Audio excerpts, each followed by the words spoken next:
Chapter 1: The Move and Neighbors. Welcome to our new home, where every corner tells a story. Tara gazes at the peeling paint on the wall, feeling the house shedding its old skin. Tara, come unpack! Her mother Durga calls, pulling her into chaos.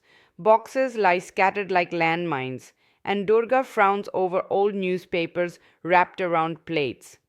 This isn't a house, it's a fossil, Tara mutters, sinking onto a dusty sofa. Durga retorts, it's a spacious flat. Be grateful we're not in a tent. Tara looks out the balcony as her father Arvind, in his uniform, praises the sturdy old building. They don't make them like this anymore, he says. Tara whispers, because they're haunted, earning a chuckle and a ruffle from him. Grandmother, wrapped in a shawl, feels cold despite the heat, whispering, the walls hold the cold. Tara's attention shifts to the neighbor, Mrs. Kapoor. Her deliberate footsteps and the faint jingle of keys catch Tara's ear. Peeking through the peephole, she sees Mrs. Kapoor's faded sari, silver hair, and piercing dark eyes that seem to see right through her. Her face, lined with wrinkles, hints at stories of time. Mrs. Kapoor enters quietly, closing the door with a soft but echoing sound. At dinner, Tara can't shake her curiosity. A security guard warns her, Mrs. Kapoor is allergic to people. Just ignore her. Tara wonders why she moves so slowly, almost floating, and why she never smiles. Her family dismisses her as shy or cursed, but Tara feels there's more beneath the surface. Something mysterious is lurking in the shadows of their new home. Chapter 2: Whispers at Night. The house breathes at night, and Tara can't explain it any other way. The creaks and groans are rhythmic, like an old man rocking in his chair. She lies awake, staring at the cracks in the ceiling, which form a jagged web like lightning frozen mid-strike. Then she hears it, a whisper, faint at first like wind through leaves, but growing louder, forming words she can't quite understand. Her heart pounds as she sits up. Mom? She whispers, but only insect's steady buzz responds. She quietly opens her door, stepping into the dim hallway illuminated by a nightlight's glow. The whispers intensify from across the hall. Without thinking, Tara tiptoes closer, her bare toes cold on the floor. Suddenly, the whispers stop. She freezes as a flickering red light under Mrs. Kapoor's door casts strange shadows, almost like moving figures. Her breath catches as she hears faint scratching, nails on wood.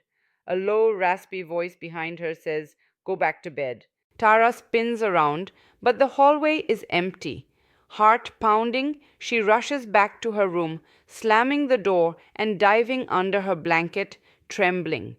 The whispers fade, but the scratching echoes in her mind. Chapter 3: A New School.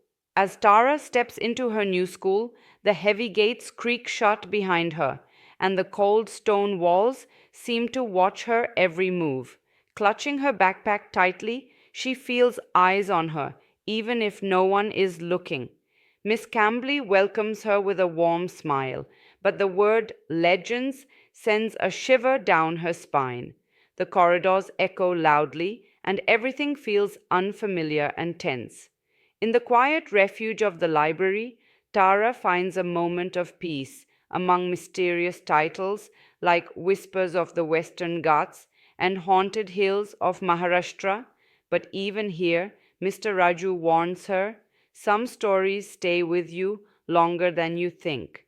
Welcome to Vinayaka Academy, where every corner holds a secret and every legend has a story. Chapter 4: Neighborhood. Sunset Residency looks ordinary in daylight, shabby even. 10 buildings, 5 floors each, with 2 spacious flats per floor, big windows and balconies. Tara enjoys the quiet during the day. Rustling leaves and bird calls are soothing.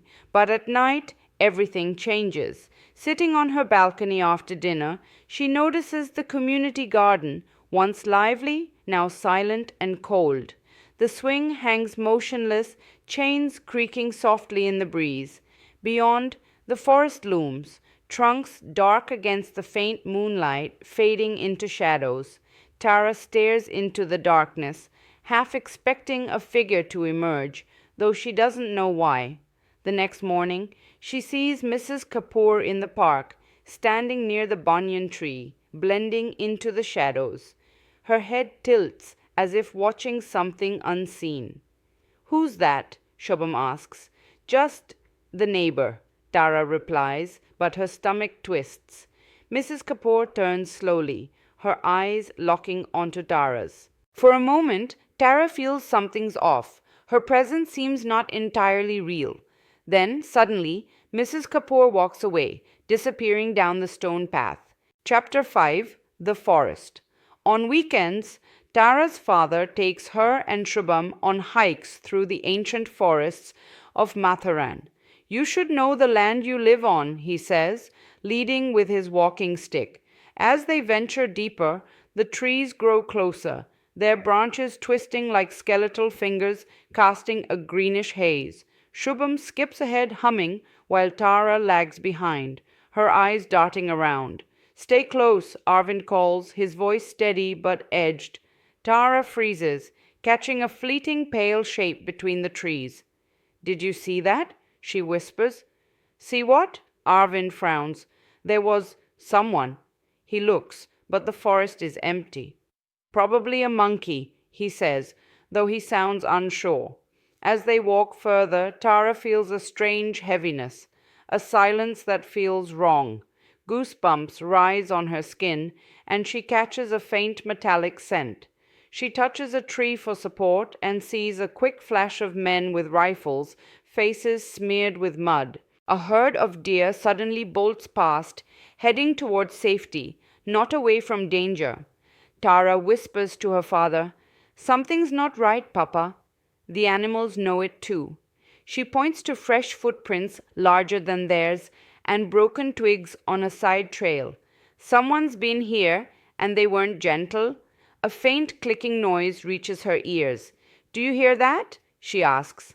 Arvind studies the signs and nods. He whispers to Rohan to stay close and signals Tara to move quietly. Using his binoculars, he spots a man in camouflage with a rifle. He radios for backup, suspecting poaching. He tells Tara and Shubham to hide behind bushes. While waiting, Arvind follows the poachers, staying downwind.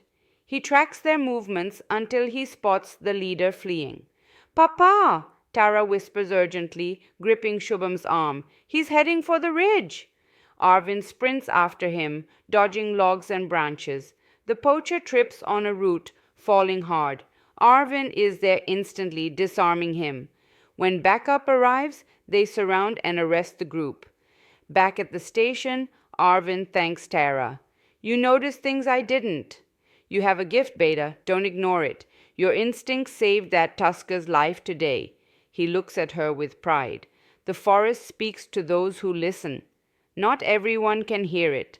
Shubham, who teased Tara earlier, now looks at her with awe. How do you do that? He asks. Tara smiles softly.